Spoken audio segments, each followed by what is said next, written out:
Bienvenidos, amables televidentes, al informativo Nuestra Gente, espacio de opinión que el Canal 2 de la señal de Global TV para Cali y el Valle del Cauca, el Grupo Multisectorial, gremio de empresarios vallecaucanos que apuestan por la responsabilidad social empresarial, y la Corporación Cívica Daniel Aguilar Secam ofrecen a ustedes para que, de la mano de expertos, se discutan y se observen desde distintas ventanas de opinión las facetas que problemáticas de palpitante actualidad tienen sobre la ciudad, el departamento y el país. Hoy nos acompaña en primera instancia Gustavo Muñoz, presidente del gremio Grupo Multisectorial, quien va a estar acompañándonos en esta hora para conversar con ustedes y conmigo sobre el tema del día. Buenos días, Gustavo. Buenos días a todos los televidentes, buenos días, José Alberto, y estamos aquí para tratar los temas de actualidad desde el sentido empresarial. Y estamos pendientes de que haga su llegada el representante de la Cámara, Juan Carlos Salazar, y también el defensor del pueblo, Lenos Ramos, el defensor del pueblo de la ciudad de Cali. Esperamos que cumplan la agenda que han comprometido a atender para el día de hoy. Mientras tanto, el tema que traemos para esta mañana es la crisis carcelaria. Casi que siempre ocurre que cuando hablamos de cárceles, todos asumimos que en las cárceles están los bandidos y que en las cárceles están quienes por una u otra razón merecen estar purgando las condenas y la detención que tienen en su momento. Sin embargo, detrás de las cárceles, primero hay toda una concepción de lo que es el delito y de lo que es la pena frente al delito.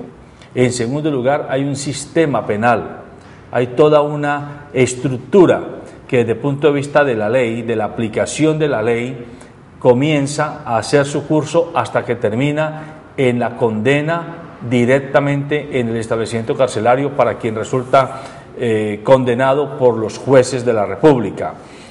Y esto pasa por la Fiscalía, obviamente, que es el ente acusador, que después remite la investigación al juez del caso, y el juez del caso es quien decide si la persona es o no sujeta de condena.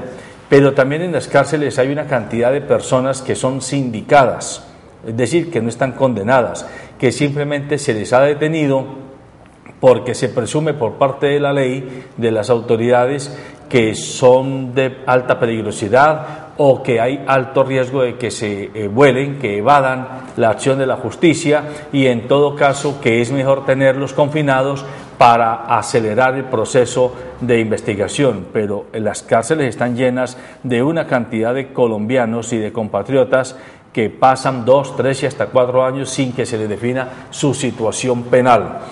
Y adicionalmente a esto tenemos un problema mayor. En Colombia hay más de 100.000 reclusos repartidos en algo así como 17 establecimientos carcelarios, pero tienen un índice de hacinamiento, de sobrecupo, de más o menos entre el 30 y el 40%, es decir, la capacidad instalada que tienen las cárceles en Colombia es más o menos de 70.000 reclusos, y hoy están atendiendo 110, 115.000 reclusos. Ese es como el panorama con el que queremos arrancar este tema, esta reflexión, y yo le quiero pedir a usted, Gustavo, que introduzca la visión que del gremio empresarial los empresarios están comenzando a plantearle a las instancias de gobierno sobre qué hacer con el problema del sistema penal colombiano y el establecimiento carcelario. Bueno, primero hay dos enfoques, ¿no? Uno es, digamos, toda la crisis que tiene el sistema judicial actualmente. Vemos que hay una parálisis, hay un volumen muy grande de casos que no se resuelven, y si uno ve el objetivo social de estos centros carcelarios es resocializar a la persona, y con toda la parálisis de la justicia, con todo el alto volumen de procesos que no se resuelven, pues se produce todo este hacinamiento. Primero tenemos que mirar cómo el gobierno acelera y hace reformas estructurales a la ley de la justicia para que haya descongestionamiento de todos los procesos judiciales. Esto va a ayudar mucho al tema carcelario. Y por el otro lado, los empresarios siempre hemos hecho propuestas de que en el proceso de resocialización tengamos cárceles con sentido también productivo, cómo formar y capacitar al individuo dentro de la cárcel y enseñarle y colocarle a producir. Hay muchos países que utilizan estos centros para hacer maquila de algunos productos que son de consumo local y de tipo exportación, y el individuo, cuando cumple su periodo en este centro carcelario, tiene conocimiento de una labor, se le reconoce si ha ganado un dinero el cual se le entrega cuando sale del centro carcelario, y digamos que el empresario ha aportado desde su visión de responsabilidad social empresarial en este sistema, y se está produciendo en el país. Pero las condiciones actuales de los centros carcelarios de Colombia no están permitiendo eso, solo en muy pocos se ha hecho un esfuerzo en este sentido, pero necesitamos que estructuralmente el sistema cambie. Además se presenta en los centros carcelarios todo este tema ya de corrupción y un poco de dádivas a ciertos reclusos, y hemos visto también cómo esas comodidades permiten que ya ciertos individuos ni prevengan eso y sepan que eso es un paso muy fugaz por un centro carcelario. Yo creo que hay un tema estructural que es el tema de justicia, y el tema empresarial es cómo hacer que los sistemas de resocialización se involucren en el sistema productivo y en el tema de educación, José Alberto. Gustavo, la problemática que vive Colombia con respecto a la ley penal y a las cárceles, al cumplimiento de los delitos, pasa porque el Estado colombiano cambió el sistema penal acusatorio anterior por el sistema penal acusatorio actual, que es un sistema que se supone es más expedito, es más rápido, porque se hace una especie de juicio verbal o de investigación verbal, donde rápidamente el fiscal determina si hay o no elementos de juicio para llamarlo a usted a que el juez lo condene o no sobre el presunto delito que haya cometido. Sin embargo, uno lo que observa en primer lugar es que cuando toman la policía, pesca a alguien en flagrancia, muchas veces ocurre que a las 24 horas está en la calle, porque o se lo cogió mal, o porque no estaba cumpliendo el horario establecido, o porque no se cumplieron ciertos protocolos, o porque este tema no es meritorio para que se le haga un proceso. Pero al mismo tiempo uno encuentra que aunque hay gentes que terminan haciendo de las suyas todo el tiempo con sus delitos en la calle, hay muchas personas que son mal condenadas y están viviendo situaciones muy degradantes en las cárceles colombianas. ¿Qué podemos hacer frente a la presión que los ciudadanos debiéramos de asumir frente a la Fiscalía, frente a los jueces, frente al aparato de justicia? Porque si usted no toca el aparato de justicia que está encarnado en la Fiscalía y en los jueces, poco puede hacer con el IMPEC y con el sistema carcelario. Al fin y al cabo, el IMPEC lo que hace es recibir presos que le han remitido los jueces y los fiscales. En cambio, son los fiscales y los jueces los que tienen en su mano el paso siguiente. Sí, a ver, hay que mirarlo desde dos focos. El sistema de una justicia bien aplicada. Si nosotros vemos nuestra Constitución, que es la Carta Magna, nosotros tenemos un derecho a esa justicia bien aplicada, los ciudadanos, y los servidores públicos tienen que actuar y brindarnos desde el Poder Ejecutivo, el Poder Legislativo, el Poder Judicial, brindarnos y garantizarnos esa justicia. Entonces ahí parte, yo creo que el tema de la justicia está colapsado, hay que hacerle una revisión, hay congestión. Cuando se condena inocentemente a una persona, ahí está fallando el aparato de justicia. Y en muchos casos terminamos demandando al Estado, y el Estado termina pagando un poco de errores de unos funcionarios públicos, y siempre decimos el Estado, pero no es el Estado, son los colombianos que terminamos pagando a través de los impuestos, y lo que hacemos es dañar toda una vida de una persona por un tema de injusticia. En el otro tema, donde a veces se toma o se coge una persona en fragancia, la policía hace su esfuerzo, lleva las pruebas, y hemos visto hasta temas de videos y de cámaras, y sale la justicia con que no es suficiente, o el mismo delincuente amenaza en su momento que es detenido al testigo o a la persona a la que le cometió ese delito, y esta persona por miedo va y no denuncia a esta persona.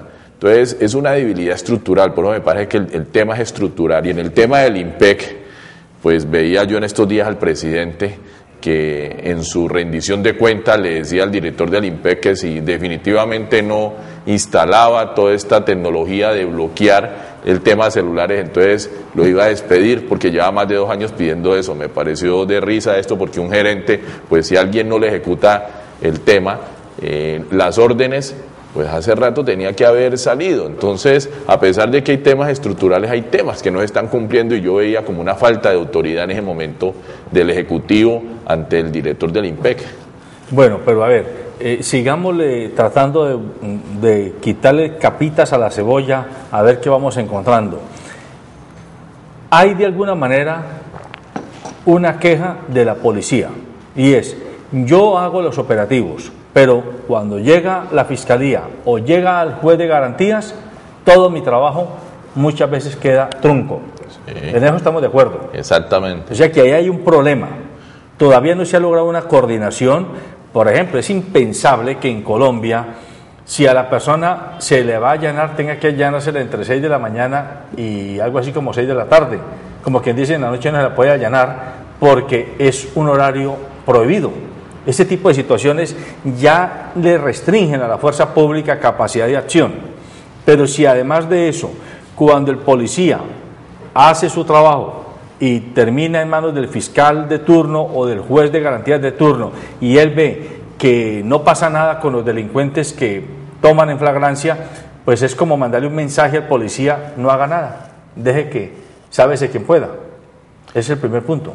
Sí, o donde aparecen las frustraciones de los buenos policías y de las buenas acciones, y dice si la ley no lo hace, ¿cómo hacemos? Y los ciudadanos, y por eso vemos que a veces los ciudadanos se toman la ley por su propia mano, o comienzan a aparecer ciertos movimientos de eliminar ciertos delincuentes en ciertos sectores, que no debería pasar, pero ahí donde vemos una debilidad estructural en la ley de justicia. Ahora, para eso está el gobierno, ¿cierto? Para eso está el Congreso. Entonces nosotros como ciudadanos no podemos permitir que esto que pasó con la reforma de la justicia ya quede pasado por debajo, porque importa más un capital político en este momento del Ejecutivo y del Congreso, donde el Congreso tiene la obligación de hacer ajustes a la ley de justicia para que funcione. Entonces ahí estamos viendo un problema ya de la ley aplicada en este caso, de los jueces y los fiscales. Hay que revisarlo, y por lo menos en Cali tenemos un problema, un desbordamiento y un represamiento de todos los casos, porque todos los juzgados están dispersos y no tenemos Palacio de Justicia ya hace, ¿qué, José Alberto? Hace unos 5 o 7 años. ¿Sí? Sí, o más. Entonces, eso se suma a todo eso. Entonces, digamos que cuando la policía actúa bien, si hay cierta frustración, pues, porque el trabajo bien hecho a veces se malogra en ese momento. Tenemos una llamada de un oyente, de un televidente. Sí, por favor. Buenos días. Buenos días. ¿Quién habla? Le habla Melquisedec de Diego, el barrio Las Ceibas. ¿Cómo me le va, Melquisedec? Cuéntenos. Bastante bien, y felicitarlos por ese programa que ustedes a diario le están dando a la población caleña. Yo tengo para decirles lo siguiente de lo que ustedes están diciendo. Aquí la justicia, prácticamente en el país, no hay justicia para el ciudadano común y corriente. Yo lo digo por conocimiento de causa. Aquí no se está aplicando el habeas corpus, que es un elemento principal de la Constitución colombiana, y el gobierno ni la ley lo está ejecutando para que el ciudadano tenga su libertad y tenga todo el proceso legal. Y la otra parte, los delitos menores, deben el gobierno tomar una posición que dentro de las 72 horas en delitos menores tratar de resolverle los problemas a los ciudadanos. Y me aparto un poquito de esta situación aquí, en el caso también de la administración del bienestar familiar y la fiscalía. Los delitos menores los hacen en conciliaciones que no llegan a ninguna razón, a ninguna solución. Entonces se está creando más violencia dentro del país porque no hay solución a los problemas menores. Esa es mi participación. Muchas gracias, don Melquisedec. Muy amable por su opinión, muy ilustrada además. A propósito de lo que dice don Melquisedec, de los delitos menores, las cifras que la Corporación de Excelencia de la Justicia nos está dando es que al 2010 la Fiscalía tenía 1.489.798 denuncias o reportes de delitos pendientes de resolver. Es decir, 1.500.000 denuncias penales son prácticamente imposibles de resolver. Por lo tanto, el sistema penal acusatorio por vía oral, que pretendió hace 8 años cambiar y hacer más acelerado el proceso de trámite de justicia, parece que ha hecho aguas y no ha resuelto ningún problema. Y lo más grave de lo que está planteando la corporación, la cuarta parte de estos delitos son casos de hurto. La cuarta, o sea, el 25%, como quien dice, unos 400.000 denuncias penales por hurto, seguida de lesiones personales, peleas y cosas de esas, después por inasistencia alimentaria y por último porte y tráfico de estupefacientes, que es el 8%. O sea que de 1.500.000 denuncias penales, la cuarta parte es por hurtos, me imagino que celulares, apartamenteros, robos de carros, de motos y ese tipo de cosas, que es como lo que más afecta al ciudadano corriente.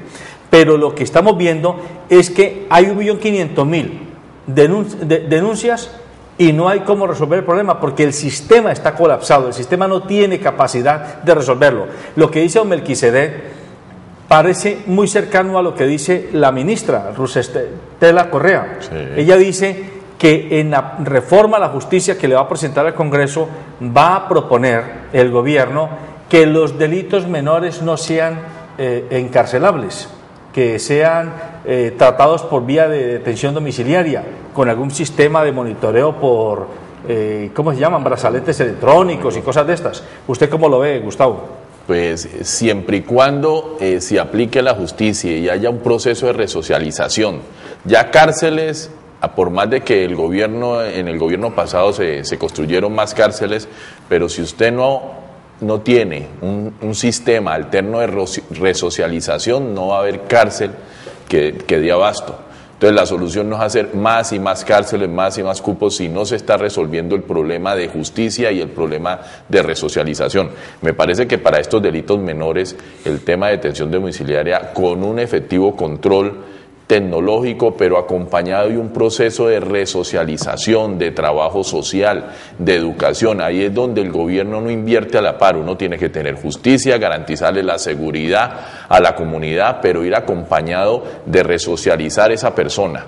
Y algo que tiene que ver la justicia también es el tema de los menores. Como la justicia no llegaba a los menores de edad o a cierto rango de edad, entonces se están aprovechando las bandas criminales para convencer a los menores de que ellos no pueden ser acusados o el tema de penalización va a ser muy laxo con ellos, entonces se están aprovechando de convencer a estos menores para que cometan delitos. Entonces, si no hay un proceso de resocialización alterno, va a ser muy difícil que se deje de delinquir. Entonces, me parece que es una buena alternativa, pero ¿para cuándo? O sea, nosotros vemos que en este gobierno las reformas van muy lentas. Las reformas se hunden, las reformas se esconden, las reformas no avanzan, que entonces tenemos que exigirle a los ciudadanos al Congreso, que son los que nosotros, a los congresistas los elegimos por voto popular, para que esté proponiendo y reformando y exigiéndole al Ejecutivo, que son los ministros y el presidente, las reformas que tanto espera el país. Creo que tenemos la solución, pero vamos muy lentos, José Alberto, y los ciudadanos de alguna manera tenemos, los gremios, los empresarios, tenemos que presionar a que la reforma a la justicia se lleve a cabo de una manera acelerada. Veamos la nota que nuestros periodistas han preparado para ilustrar aún más el tema que estamos tratando.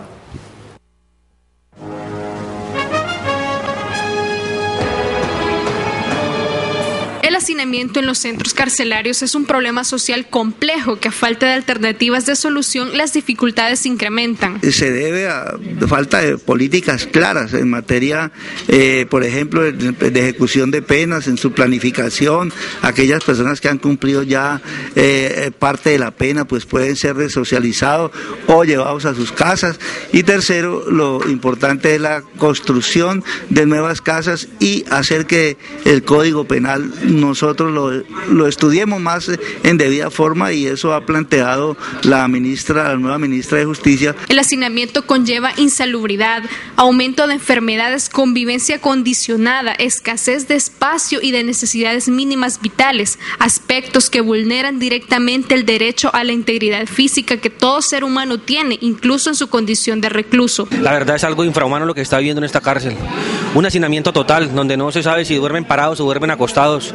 Las instalaciones en sí por dentro de la cárcel es impresionante, es algo muy difícil lo que se está viviendo, y no ha pasado nada. Les digo que no ha pasado nada porque Dios es muy grande, porque la verdad es que eso está que estalla. Una cárcel que está para 1.800 personas y hay 5.300 personas, eso es algo impresionante. Por lo tanto, desde el Congreso de la República nos vamos a pronunciar a través del presidente del movimiento, vamos a hacerlo, ya estamos investigando en la parte departamental también, porque esto hay que hacer algo. La verdad está muy difícil lo que está ocurriendo en la cárcel de Villanueva, aquí en la ciudad de Cali. La situación es tan grave que, para muestra, en la cárcel de Villahermosa, que tiene capacidad para 1.600 reclusos, actualmente alberga 5.394, y el caso se repite en gran parte de los centros.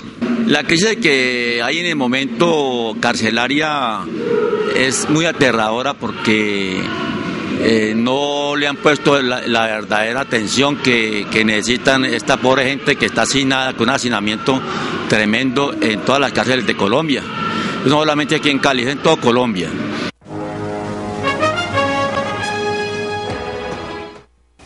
Ahí tenemos, Gustavo y televidentes, en la cárcel de Villahermosa de Cali, 1.800 es la capacidad instalada que tiene para atender el número de reclusos, y tiene más de 5.000, es decir, 3 veces más su capacidad. Es fácil comprender que un establecimiento carcelario donde debe estar una persona, están 4, ella y 3 más, pues es nido fácil para que allí ocurra cualquier tipo de tragedia y de desastre. Claro, y mirando desde el tipo gerencial, un director de un instituto de esos que tiene recursos para 1.800, capacidad para 1.800, no puede manejar un desborde del 300%. Esto es el colmo, diríamos. No sé qué están haciendo nuestros gobernantes, nuestros representantes. Ahora uno escucha, con todo respeto a los concejales, a los diputados, a los congresistas, que son conscientes del problema, y volvemos, estamos sobrediagnosticados. Todos sabemos qué pasa, pero los encargados de tomar acciones, que son nuestros representantes ante el gobierno, no presionan lo suficiente ni obligan constitucionalmente a que se hagan los ajustes para poder tener un control y unos centros realmente de rehabilitación. Yo creo que en este país, y por eso estamos ante la opinión pública, que nos enteremos que es un tema de educación, que entendamos que hay unos problemas que es obligación de nuestros servidores públicos solucionarlos, porque para eso los ciudadanos pagamos impuestos para que se ejecuten estos procesos. Entonces le da a uno esa impotencia de que nuestros servidores públicos son conscientes del problema, pero las acciones son muy lentas, y siempre vamos a presionar, pero los resultados no se ven, y los que sufren es la sociedad como tal, José Alberto.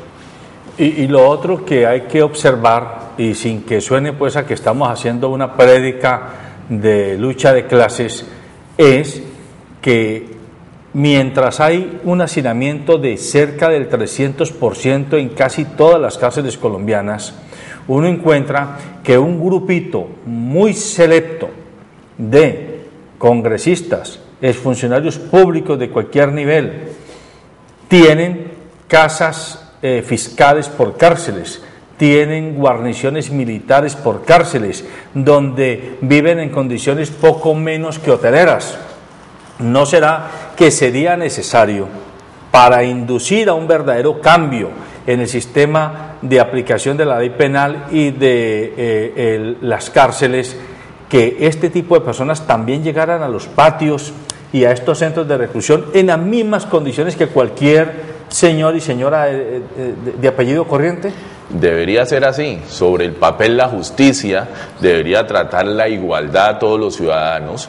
Aquí no hay estrato, no hay condición social. Si alguien lo penaliza, el centro de reclusión debería ser para todos. Pero como la corrupción ha permeado todos los estamentos, entonces cuando la justicia logra ser aplicada sobre un personaje con una condición social diferente, logra ciertos beneficios que nos quedamos los colombianos aterrados, donde la gente practica deporte, tiene prácticamente su oficina, sigue funcionando desde allá. Hemos escuchado que la gente sale y entra o en horas nocturnas o en otros horarios, y por eso vuelvo y repito, nos damos cuenta de todo, pero no hacemos y no exigimos, y no debería ser así. Yo creo que el tema es coyuntural.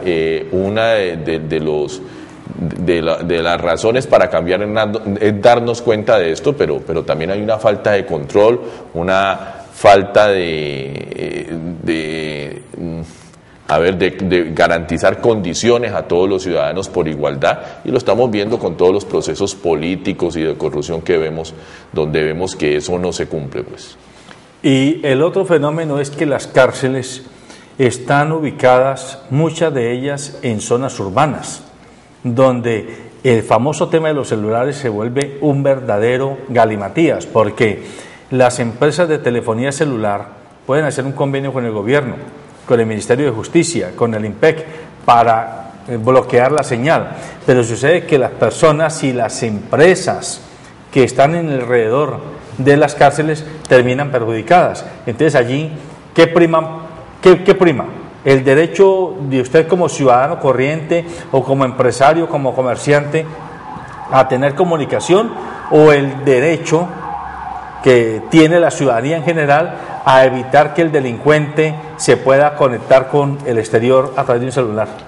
Pues en todo, y vuelvo a la Constitución, debe primar el bien general, ¿cierto?, sobre el bien particular, y la ciudadanía tiene razón en que estos bloqueos que se comenzaron a hacer en algunas cárceles y se van a comenzar a hacer en otras los va a afectar. Entonces, el gobierno y el IMPEC debe garantizar esos controles hacia el interior sin que la comunidad se vea afectada mientras se relocalizan estos centros carcelarios.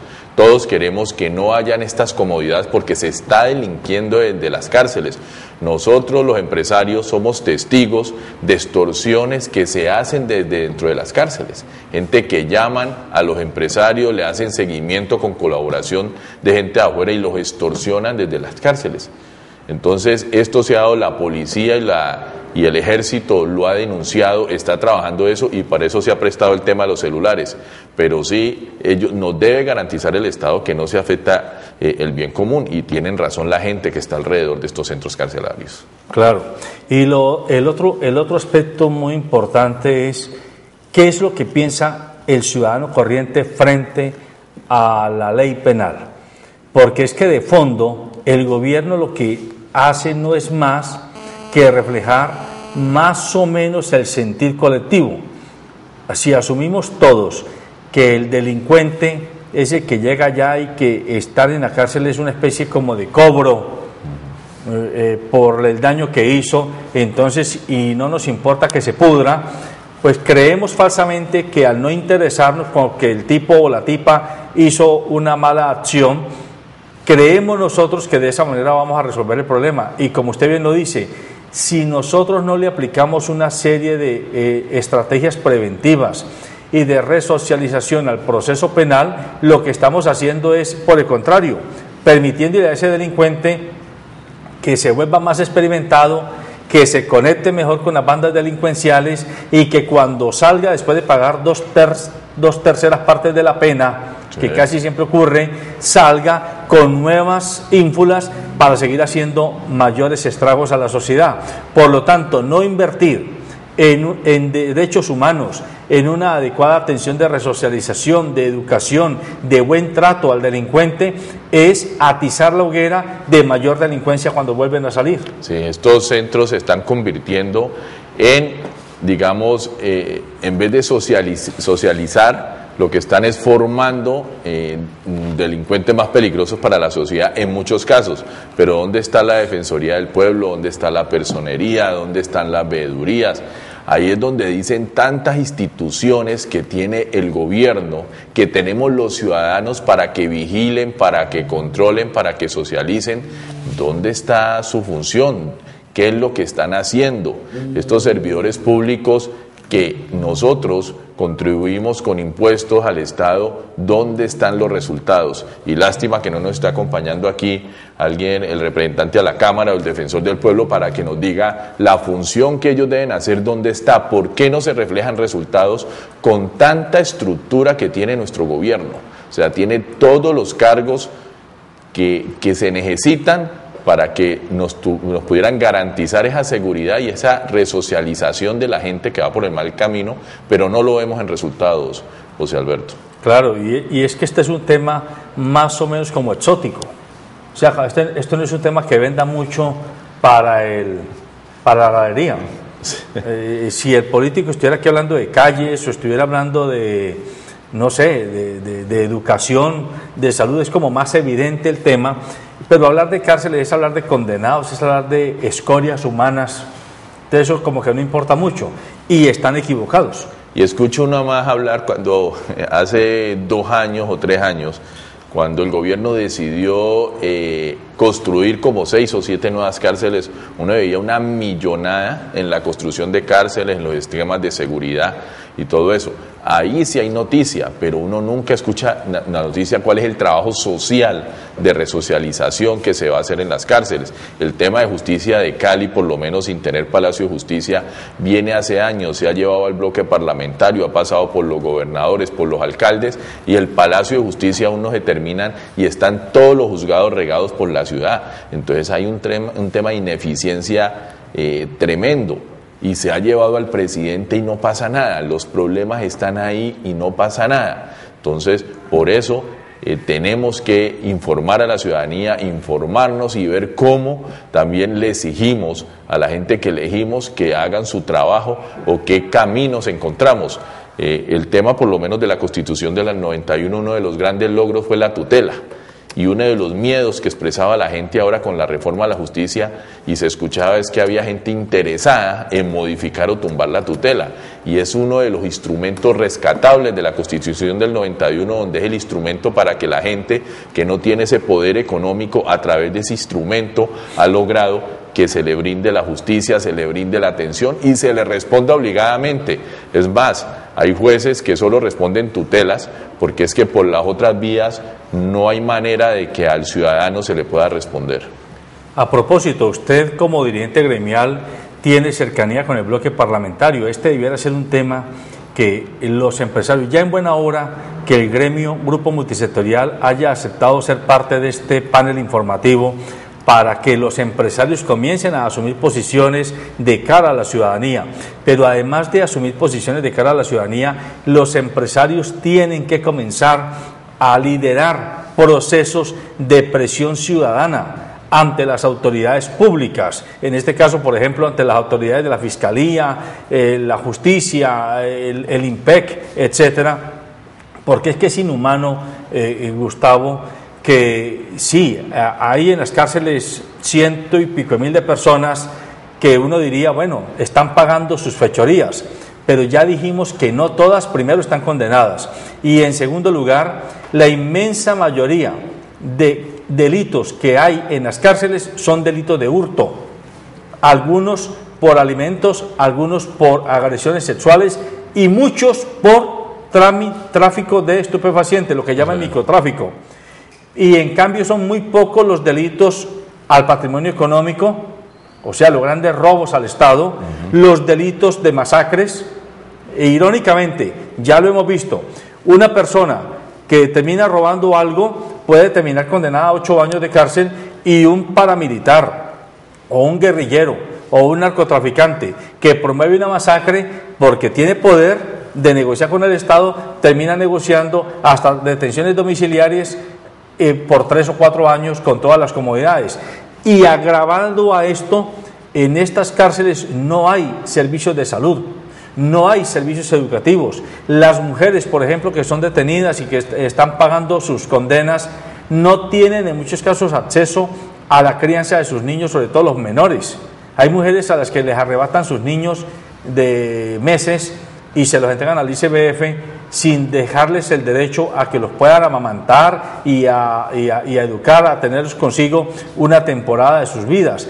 Es decir, hay una cantidad de factores que hacen más gravosa la situación penitenciaria en Colombia, sin que pareciera que exista voluntad por parte de las agendas políticas y sin que haya voluntad por parte de los gremios y organizaciones civiles en generar esa presión política. Así que la invitación es a ustedes como dirigentes gremiales a que promuevan ese tipo de presión política.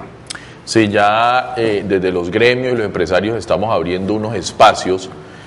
Por lo menos la Cámara de Comercio abre un espacio el primer lunes de cada mes. Hoy hay bloque parlamentario. El bloque parlamentario son reunir a la mayoría de los 25 congresistas del Valle del Cauca, representantes a la Cámara, senadores, con los representantes de los gremios. Nosotros tenemos un puesto ahí como nuevo gremio del Valle del Cauca, que estamos trabajando mucho por el micro, pequeño y mediano empresario, que tenga esa voz, y también desde este lado switcharnos o cambiar esa mentalidad que la responsabilidad del empresario no es de la puerta hacia adentro de la fábrica, también es de la puerta hacia afuera. Esa es la responsabilidad social empresarial, y además la empresa se nutre de la sociedad. ¿Desde dónde vienen nuestros empleados o colaboradores?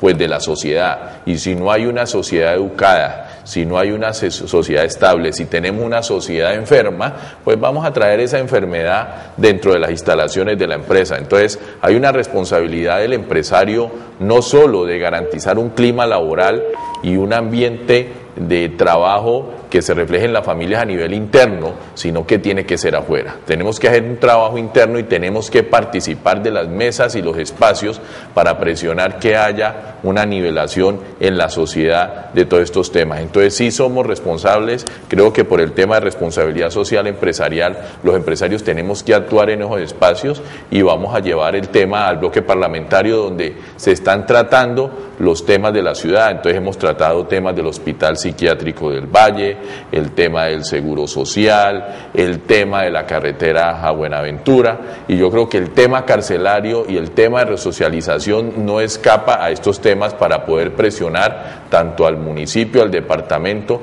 y al Ejecutivo desde el Congreso de la República, porque para eso nuestro Congreso es elegido, para que vaya y nos trate de garantizar por medio de las leyes la estabilidad y la seguridad a lo que tenemos derecho constitucionalmente. Además, usted mismo lo ha dicho, de no atender el problema de delitos que hay en Colombia, que además la inmensa mayoría de delitos en Colombia son delitos comunes, que se llaman, no son delitos políticos, son delitos comunes, y el delito del narcotráfico casi siempre recae sobre la parte más débil del eslabón de la cadena. Mire usted, por ejemplo, este caso. Hay estudios que demuestran que está creciendo el número de mujeres detenidas y condenadas por microtráfico, por tráfico de estupefacientes.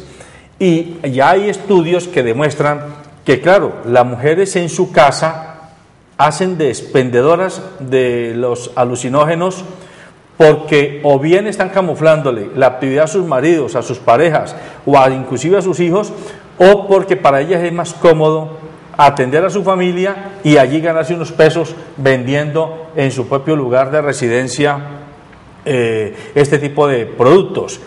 Entonces, detrás de el acto delictivo de que vende estupefacientes, también habría que reconocer que puede estar ocurriendo una estrategia de sobrevivencia económica. O sea, estas mujeres, no queremos decir ahora que ocurre en todos los casos, pero posiblemente en muchos casos ocurrirá, que son mujeres que son la más débil en el eslabón de la cadena, y son las que terminan siendo apresadas y condenadas y privadas de su libertad, cuando posiblemente los grandes capos y los grandes traficantes están a mesa en Manjares, inclusive con muchas personas con poder en el país. Digamos sí, que estas personas de poder lo que tienen es un caldo de cultivo con el tema de la descomposición social, la falta de oportunidad de empleo, la falta de oportunidad de ingreso alimentario. Todo esto es una mezcla, primero, de toda esta descomposición social que tenemos actualmente y también de un tema de valores, porque por más de que haya, a menos de que haya una situación crítica de sobrevivencia o de alimentar a sus hijos, pero también a veces hay un tema de valores de irse por el camino más fácil.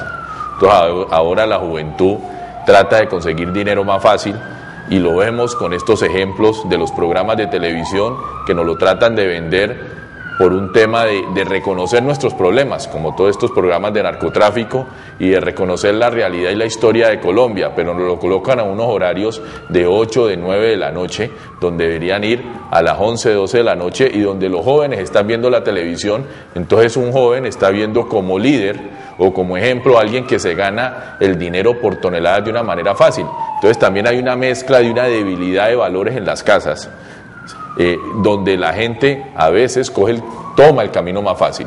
En otros casos, y yo creo que son muy escasos, es el tema de la sobrevivencia, porque también hemos escuchado casos de que una madre no va a dejar morir a sus hijos de hambre y ha hecho todos los esfuerzos y al último se tiene que someter a alguna actividad esta, pero yo creo que son en casos muy menores. Entonces hay un caldo de cultivo en el tema de descomposición social, pero todos somos responsables en esta sociedad y hay que revisar también el tema de los valores en los hogares y en los colegios. Entonces ese tema de educación también puede estar afectando todo este tema de que mucho de la delincuencia tenga actores principales como es la juventud. Bien, vamos a escuchar una llamada de un televidente, por favor. ¿Aló?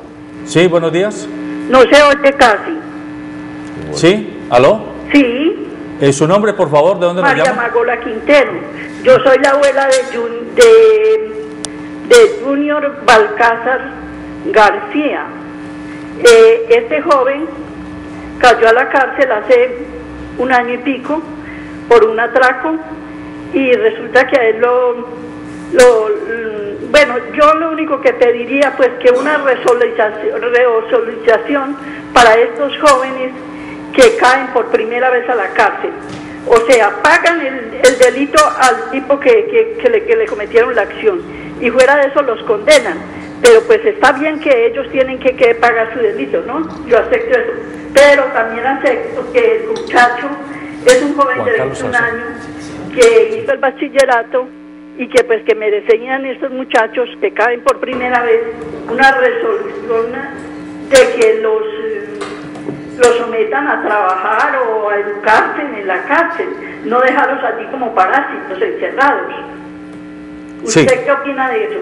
Muchas gracias, doña Magola. Usted es muy precisa en su preocupación. Está bien, hay que aceptar que si el muchacho cometió el delito y lo condenan, pues tiene que pagar su condena, pero que no se le ocurra que la condena se convierta en una doble o triple condena, porque simplemente lo confinan al interior de una cárcel donde no hay ningún tipo de servicio de resocialización en educación o laboral o psicológica o ambiental, que es lo que estamos pidiendo. Juan Carlos Salazar, representante a la Cámara, acaba de llegar aquí al estudio. En estos últimos minutos vamos a aprovecharlo, vamos a tratar de sacarle jugo con unas 2 o 3 preguntas que alcancemos a hacerle para que ustedes, amables televidentes, tengan la oportunidad de conocer de viva voz de un representante a la Cámara, de un congresista del país, lo que está pensando el Congreso, lo que se siente en el Congreso de la República con respecto a la crisis del sistema penal colombiano y el sistema carcelario, la atención carcelaria que reciben los más de 110.000 condenados y o sindicados que hay en el país, porque ya dijimos al principio que de ese gran universo de 110.000 personas, poco menos de unas 30 o 40.000 son simplemente sindicadas, pero que están conviviendo con todo el drama al lado de quienes ya están condenados por la justicia penal. Congresista Juan Carlos, saludándolo, le pido por favor que nos responda. Sabemos que el Congreso de la República ha nombrado una comisión para que entre a las cárceles, para que observe y para que estudie lo que está pasando con el sistema penal y con la atención carcelaria. ¿Qué tiene usted para decirle a nuestros televidentes? Bueno, Andrés, buenos días y buenos días a todos los televidentes. A ver, varias cosas. Lo primero, efectivamente el Congreso de la República, hay una comisión que es la Comisión de Derechos Humanos, que es la encargada de ir a hacer este tipo de visitas para conocer el estado en que se encuentran las cárceles y los diferentes efectos que está viviendo el sistema penitenciario por el hacinamiento. En esa comisión pues yo hago parte. Y segundo, en la comisión primera entra a debate el estudio del Código Penitenciario, que viene desde hace más de un año haciendo trámite en el Congreso y que no hemos podido darle trámite precisamente porque se están haciendo todas las consultas y se están haciendo todos los ajustes necesarios para solucionar este problema de hacinamiento. Ese es el tema del hacinamiento como tal, ese es el tema del proyecto de ley, ese es el tema de lo que la Comisión de Derechos Humanos puede hacer en las cárceles. Pero el problema es mucho más profundo. El tema es que nosotros acabamos en los últimos 2 años de aprobar una cantidad de códigos, de reformas a los códigos, en donde se endurecen las penas, en donde hay otros delitos que entran a fortalecer, o no tanto fortalecer, sino a agrandar más el problema de hacinamiento, porque delitos que no eran que eran excarcelables, ahora no son excarcelables. Entonces, eso definitivamente va a aumentar el universo de las personas en las cárceles. ¿Cuál es? Usted plantea un tema muy importante, me disculpa, y es el tema de las personas que no han sido condenadas. Ahí está uno de los errores que se cometieron al no haber aprobado el tema de la reforma de la justicia y haberse cometido por parte de algunos compañeros el error en la conciliación. Definitivamente, la única manera con la cual se pueden descongestionar las cárceles es descongestionando la justicia. Es decir, 2.800.000 procesos están represados en este momento en los diferentes despachos de jueces o en la fiscalía, y esto definitivamente, si el gobierno, si no le metemos los 2 billones de pesos que se necesitan para descongestionar los despachos judiciales, pues va a ser muy complicado y seguiremos con el hacinamiento. Sacar 30.000, 25.000 procesos creo que puede ser una de las soluciones, pero para esto se necesita una solución integral, una solución profunda al sistema judicial colombiano. Representante, antes de que Gustavo le haga la pregunta, permítanos escuchar a un televidente que nos está llamando. Sí, buenos días. Buenos días. Muy buenos días. Muy buenos días. Su nombre, por favor, bájele al volumen de su radio, o de su televisor, perdón. Denos su nombre y de qué lugar nos llama. Muy buenos días, mi nombre es Camilo Andrés. Estoy llamando porque tengo un problema en particular. Resulta que yo tengo un sobrino recluido por un delito de narcotráfico. Tengo una pequeña inquietud. No creo que sea justo que una persona que la judicialicen por su delito le meten 5 años de prisión, hace sus 2/3 partes, manda a solicitar su libertad y los jueces lo único que le responden es que tiene que pagar una multa de 1.500, 2.000 millones de pesos, una suma realmente exagerada. Creo que uno podrá pagar una cosa de esa. Y lo único que le dicen, así usted compruebe que no tiene un peso para pagar dicha multa, lo único que le dicen es que tiene que seguir pagando en su cárcel. Entonces no entiendo el por qué a uno le da 2/3 partes y al último tiene que hacer la pena cumplida. Muy bien, don Camilo Andrés. Aquí tenemos al representante de la Cámara, Juan Carlos Salazar, que está estudiando este tema con la Comisión de Congresistas, que nos puede responder su inquietud. Si le entendemos bien, su queja o su duda está en que si hay plata, entre comillas, podría negociar para que salga cumpliendo las 2/3 partes de la condena, pero si no hay plata le toca pagar toda la condena. Está por ley 30, es decir, habría que conocer el caso en específico, pero ya 1.500 millones de pesos, habría que conocer bien cuál es el caso específico del señor y del condenado para que le exijan tal cantidad de dinero. O sea, es una parte que en realidad no la entiendo muy bien. Correcto. Representante, Nosotros, pues yo represento al sector empresarial, pero también a la ciudadanía, y nosotros vemos cómo ustedes, que son los que nos representan ante el Ejecutivo, los que aprueban y proponen leyes, ¿por qué las leyes son tan lentas? ¿Por qué llevamos hace más de un año, usted en el tema de la ley, por qué Cali no tiene Palacio de Justicia hace 5 o 6 años? Los juzgados están regados. Este tema se ha tratado en el bloque parlamentario, lo han llevado los congresistas, pero sentimos que mientras va sucediendo todos los tiempos de pasar por procesos, la sociedad se sigue afectando. Aparte del tema de las cárceles de hacinamiento, que la solución es hacer más cárceles, crecer más cárceles, hacer más centros carcelarios, gastarse una billonada en construcciones, en seguridad electrónica, no vemos procesos acompañados de resocialización, que era lo que hablábamos ahora con los televidentes. La gente acepta que cuando alguien ha cometido un delito y ha sido bien juzgado, pero sale más delincuente de la cárcel. Los procesos son demorados, no hay una oportunidad de resocialización en ese tema. ¿Por qué el sistema es tan lento en aprobar leyes y aplicar leyes? Y estamos también conscientes de que la reforma a la justicia buscaba descongestionar y aliviar un poco este tema, se hundió, pero hay que darle más celeridad a las leyes. Nosotros sentimos como ciudadanos y desde el sector privado que el tema es demasiado lento y la sociedad no aguanta esos ritmos que hay en el Congreso. ¿Qué es lo que pasa ahí? Ahora, uno habla de una inversión de 2 billones de pesos para descongestionar la justicia, pero uno ve que hay 26 billones de presupuestos en el Ministerio de Defensa, que hablamos de billones y billones en deuda, en presupuesto, y para un tema tan crucial y constitucional, donde los ciudadanos tenemos derecho a una justicia bien aplicada, ¿qué es lo que pasa? O sea, ¿qué es lo que pasa? ¿Cómo le decimos al ciudadano del común la función que hacen ustedes como representantes nuestros ante el Ejecutivo en el Congreso? ¿Por qué es tan lento las leyes? ¿Qué es lo que pasa ahí? ¿Cómo presionamos al Ejecutivo, al ministro, a la ministra de Justicia para que haya más celeridad en este tema y que las inversiones no vayan solo en pos de hacer más cárceles y solucionar el hacinamiento, sino en la resocialización de las personas? Definitivamente el tema carcelario tiene que ir a una palabra que usted manifestó, es la resocialización del individuo como tal.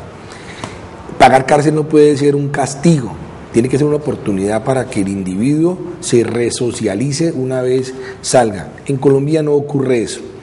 Uno de los factores que ha hecho que el Código Penitenciario no salga es precisamente la preocupación del Congreso en lo que lleva la reforma. Es decir, la reforma lleva cosas importantes con el tema de la contratación de los servicios del sistema que se deben hacer dentro del sistema penitenciario, las nuevas jerarquías administrativas, pero el tema de resocialización como tal es muy poco y eso le preocupa al Congreso. Un aspecto que usted dice, que por qué el Congreso de la República es lento en las leyes y por qué la gente del común debe esperar a que estas leyes fluyan. No, el Congreso no es lento. Nosotros hemos aprobado cantidad de normas, hemos modificado los códigos, hemos hecho todo lo que el gobierno nos ha presentado precisamente para darle herramientas para que funcione. Desafortunadamente lento es el gobierno. Mire, yo le decía cuando se hundió la reforma a la justicia que tenía 2 problemas que se metieron, porque eran 2 problemas. Ese tema de los 1.500 personas que van a salir en libertad, eso es mentira, eso no es cierto, eso no es así. Habían 2 cosas que se metieron que viciaron la reforma. Yo decía, perdimos la gran oportunidad de darle un rumbo diferente al sector de la justicia. Desafortunadamente la reforma de justicia ya se hundió, pero para verdad es el tiempo y cada día que pasa nos vemos abocados al error que cometimos al haber hundido la reforma, que yo sigo creyendo que no está hundida. Entonces, mire, los códigos los hemos aprobado, estamos trabajando en el sistema penitenciario, el legislativo está haciendo todo lo que le toca, pero es que el ejecutivo definitivamente en este país no está funcionando. Es decir, no estamos invirtiendo donde debemos invertir. Yo creo que no se trata de ampliar las cárceles, ampliar los cupos, es decir, va a llegar un momento en que no vamos a caber, es decir, podemos hacer hoy 10 cárceles como se plantea para meter 25.000 internos más, pero es que si seguimos como vamos a tener dentro de 5 o 6 años 50.000 más y no va a haber dónde meterlos. Entonces yo sí creo que hay que para buscar las alternativas. Listo, hay gente que comete delitos, pero es el tema de los brazaletes, está el tema de las prisiones extramurales.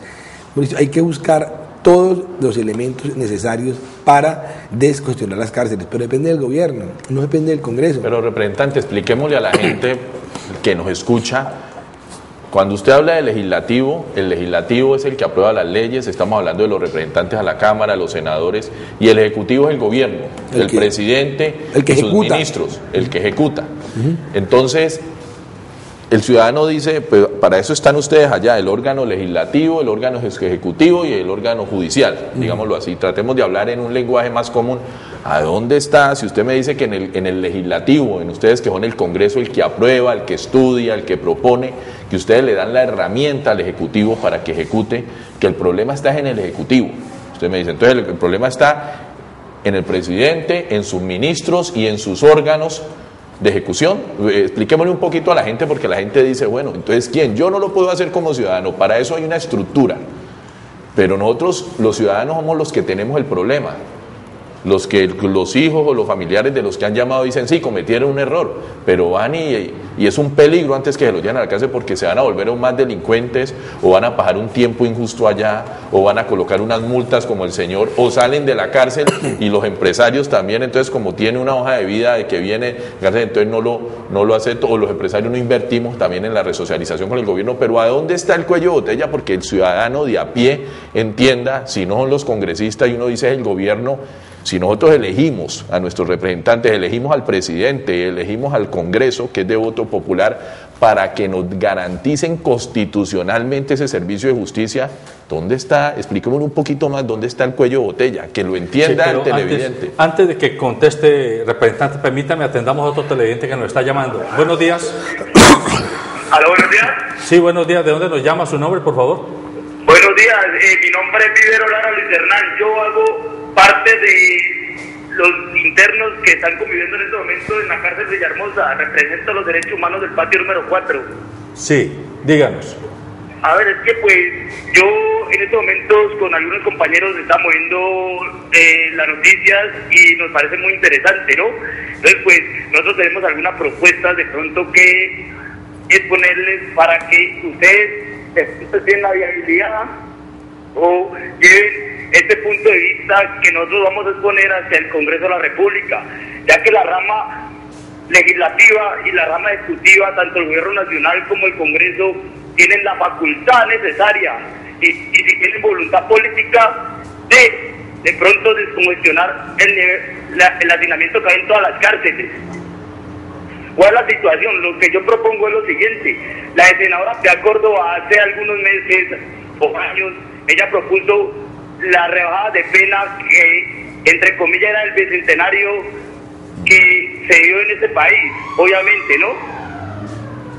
Entonces, ¿cuál es la situación? La situación es que los congresistas vean a legua lo que se venía presentando a nivel nacional, porque usted sabe que en este país, si no hay un cambio social, si no hay oportunidad de empleo, si no estructuran la población, siempre hay delincuencia, obviamente por necesidad, de pronto por interés, o porque de pronto le nacen a muchas personas, de pronto rebuscarse el día tras día la forma de convivir en este país. En este país no se vive, sino que se sobrevive por la falta de oportunidades que se están presentando a nivel nacional. La situación no es hacer más cárceles como lo propuso la ministra de Justicia y del Derecho.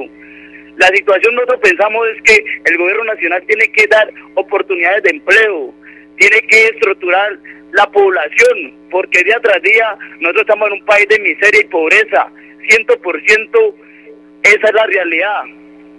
Entonces la situación que yo propongo es que ustedes lleven a cabo la reforma de la ley 65 ante el Congreso Nacional, ustedes como legislativos, porque en este momento hay dos congresistas ahí, ¿no? Un congresista, tenemos aquí. Un congresista. Igualmente yo admiro mucho al senador Iván Cepeda, el representante a la Cámara, porque ese es el único individuo de la rama legislativa que se le da voluntad de pronto y se le ve esas ganas de colaborarle a la población reclusa, porque ante la sociedad nosotros somos delincuentes y somos lo peor que hay en este país. La situación es la siguiente, doctor. Yo pienso que la descongestión de las cárceles puede ser que ustedes propongan ante el honorable Congreso, ustedes como legisladores, una redención de pena, una rebaja de pena, porque la ley 65 hoy en día está debilitada y lo que está legislado no lo cumplen los funcionarios del INPEI. En muchas ocasiones, aquí en el INPEI, ellos tienen de pronto la voluntad de colaborarle a los presos, de pronto resocializándolo entre comillas, pues usted sabe que en este país no se resocializan los presos, se empeorizan. ¿Por qué yo opino eso? Porque lamentablemente la situación en este país es la corrupción que existe a nivel nacional en las cárceles. Usted sabe que para el gobierno nacional, una persona como yo, cuando habla de pronto de estos temas, inmediatamente toman represalias trasladándolos de cárceles, trasladándolos para peores circunstancias en las que se encuentran en estos momentos, como lo encontramos tanto en la cárcel de Villahermosa, tanto en la cárcel de Jamundí, que entre comillas el doctor Álvaro Uribe dijo que era la cárcel más sofisticada de Latinoamérica, y eso es mentira, porque en estos momentos la vulneración en esa cárcel es grande, la vulneración de derechos humanos y la violación, en todo el sentido de la palabra. Torturan psíquica, emocional y psicológicamente a todos los internos y físicamente a los internos de Jamundí. ¿Por qué? Porque no tienen el mínimo vital del agua, que es la solución que tienen que tener primero que todo en todos los establecimientos. Ellos... Sí, Didier, muchas gracias por su planteamiento. Lamentablemente el tiempo nos está comenzando a presionar, pero créanos que en próximos programas usted podrá volver a llamar o nosotros podremos visitar directamente la cárcel de Villahermosa, mandar nuestros periodistas para conversar con ustedes, los reclusos, porque somos de criterio periodístico de que al colombiano o colombiana que esté pagando una pena, también tenemos el deber, los ciudadanos, de atenderlo, y ustedes tienen el derecho de ser escuchados. Representante, escuchamos a Didier, sus quejas y sus propuestas. En estos últimos minutos, ¿usted puede responder, por favor? Mire, en Colombia existe el Consejo Nacional de Política Criminal, ¿ya?, que trabaja de la mano con la Comisión Primera de Cámara y de Senado, y somos los encargados de darle la solución al tema penitenciario y al tema de los códigos y a todo el tema de la justicia. Él plantea un tema que para descongestionar las cárceles por el tema del bicentenario, que se diera unas rebajas, y yo no estoy de acuerdo con esos temas. Yo creo que es un pañito de agua tibia para rebajar unas penas y que algunos internos salgan, pero el problema queda ahí, el problema es mucho más profundo. El problema es que definitivamente en Colombia hay 2.800.000 procesos represados en este momento, y cada año sube en 28.000 procesos, se congestiona más la justicia. Entonces, como vamos nosotros, va a llegar un momento en que vamos a estar en los 3,5 millones de procesos en 4, 5, 6 años, y el problema carcelario va a ser mucho peor.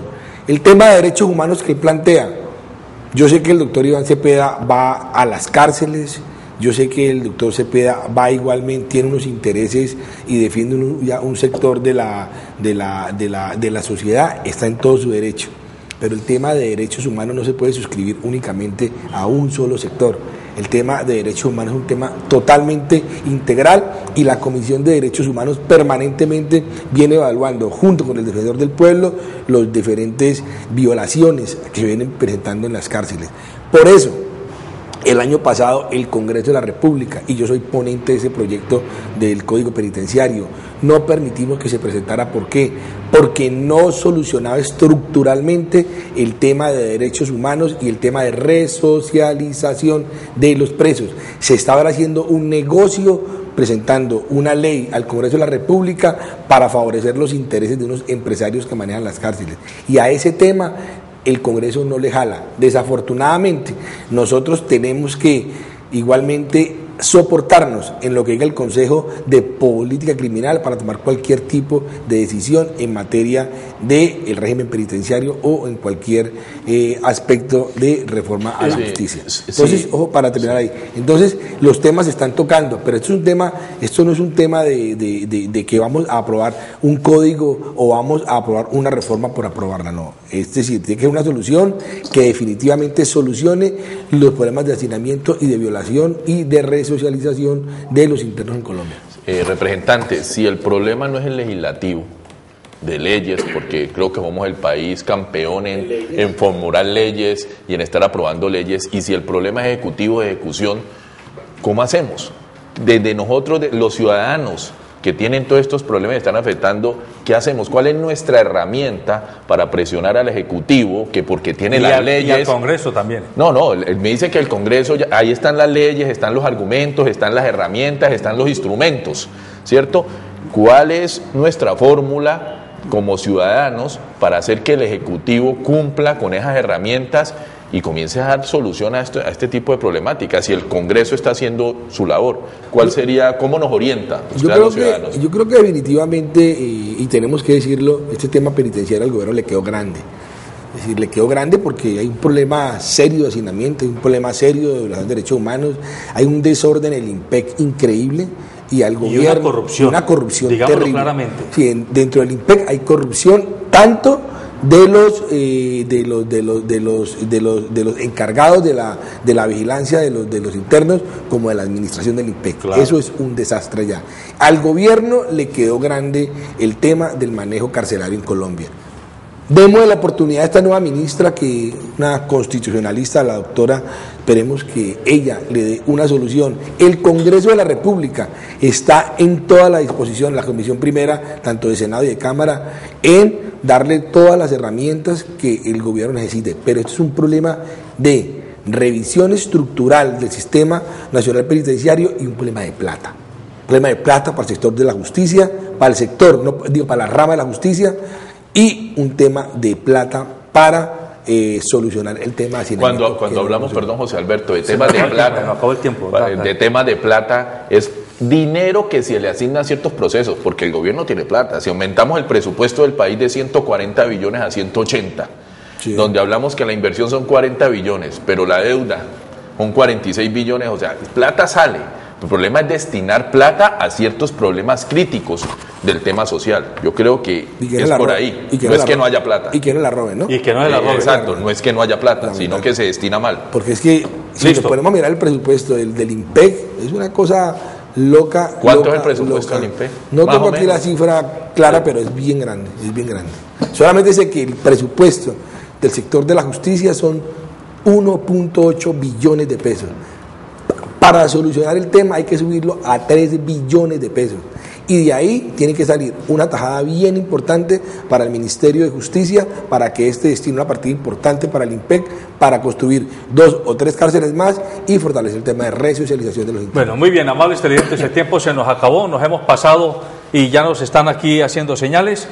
Recuerde que este programa tiene el propósito de que usted se informe, para que usted piense y usted decida en función del bienestar colectivo. El tema carcelario es un tema de primera importancia, porque detrás del recluso o de la reclusa en un centro penitenciario hay toda una tragedia humana en torno a las víctimas de los delitos, a los victimarios de los delitos, a las familias de ambas partes, tanto de la víctima como del victimario, y al entorno social que vive cada ciudad o cada región donde están las cárceles y las personas que pagan sus condenas. Hacemos un llamado al Gobierno Nacional y al Congreso de la República para que le ponga rodachines al tema.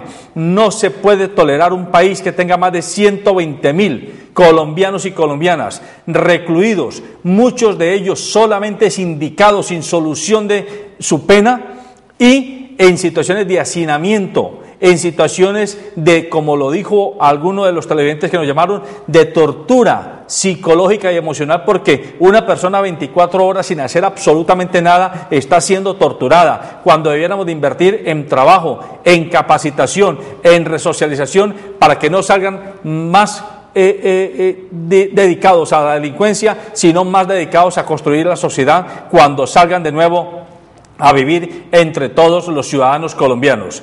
Recuerde que este programa se repite al mediodía y también en horas de la noche por este mismo canal, el canal 2 de la ciudad de Cali. Muchas gracias.